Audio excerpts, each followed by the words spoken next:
সুধীবৃন্দ, আমি আসলে ভূমিকা ছাড়াই শুরু করছি। আমার কথা খুব সংক্ষিপ্ত। তার প্রধান হচ্ছে যে সিলেটের সংস্কৃতি হচ্ছে আসলে সিলেটের সবচেয়ে বড় অহংকার। একটা জাতিকে চিনতে হলে তার সংস্কৃতিকে চিনতে হয়। আমরা যদি ফ্রেঞ্চদের কথা বলি, আমরা যদি ব্রিটিশদের কথা বলি, আমরা যদি মোগলদের কথা বলি, তারা যখন যেখানে গিয়েছে তাদের সংস্কৃতিটাই তারা নিয়ে গিয়েছিল। হুমায়ুন 20 বছর যদি ইরানে না থাকতেন তাহলে এই ভারতবর্ষ মোগল সাম্রাজ্যে এই ইরানি শিল্পকলা পেত না।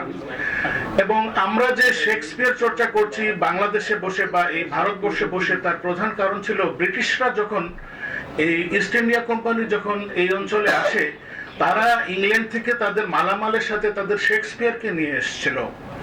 আমাদের ঢাকায় আলিয়ান্স প্রাসেস আছে, গেটে ইনস্টিটিউট আছে, আমাদের বিশ্বময় ছড়িয়ে আছেন আমাদের সিলেটিরা।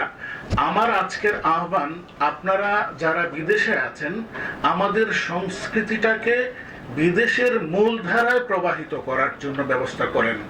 আমাদের নিজেদের মধ্যে আমরা অনেক করে ফেলেছি। আমরা জানি যে আমাদের দেশে শুধু জালালাবাদ অ্যাসোসিয়েশন না, নোয়াখালী সমিতিরও সাংস্কৃতিক অনুষ্ঠান করতে হলে আমাদের শাহ আব্দুল করিমকে লাগে, রাধা রমনকে লাগে, হাসান রাজাকে লাগে।